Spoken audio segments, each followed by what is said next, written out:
पंडित जी गए विवाह पढ़ने, तो पंडित जी बोले मैं तो नहीं जाऊंगा, कर्मनाशा पार करनी है, मैं रेल से आऊंगा। अब रेल से आने में घूम कर आवे तो 2-2.5 घंटे अधिक लगे, और ये नदी पार करती दूसरे गांव में जाना था।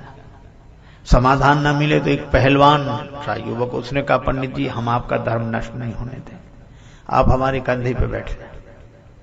ठीक है, पहलवान ने पंडित जी को कंधे पर बिठाया और चला। पर भगवान भी कभी कभी ऐसा व्यंग करते हैं, बीच नदी में पहुंचा और उसका ऐसा बैलेंस बिगड़ा, पांव फिसला के पंडित जी को लिए दिए गिरा नदी।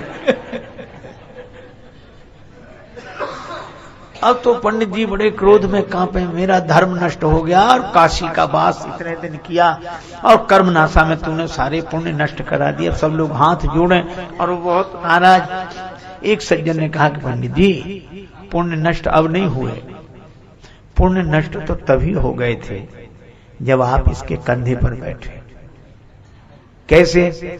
इसके तो पुण्य नष्ट हो ही रहे थे, आपके पुण्य बच रहे थे, तो जो दूसरे के पुण्य नष्ट करके अपने पुण्य बचाना चाहे उसके तो पुण्य नष्ट हो ही गए। पंडित जी थोड़ा शांत हुए, लेकिन एक आदमी ने बड़ी अच्छी बात कही कि कर्मनाशा अपवित्र है। बिल्कुल शास्त्र कहते हैं, हम शास्त्रों की बात मानते हैं, लेकिन ये देखो कि यही नदी आगे जाकर गंगा जी में मिलती है। मैंने देखा कर्मनाशा गंगा जी में जाकर मिल जाती है, और कर्मनाशा में कोई पांव नहीं रखता धर्म की दृष्टि से, शास्त्र की दृष्टि से, लेकिन कर्मनाशा गंगा जी में मिल जाती है तो गंगा स्नान कौन बंद कर देगा? कर्मनाश जल सुरसरी परई, तेई को कहो शीस नहीं धरई। कर्मनाशा का जल गंगा जी में गिर जाए तो कौन शिरोधार्य नहीं करेगा?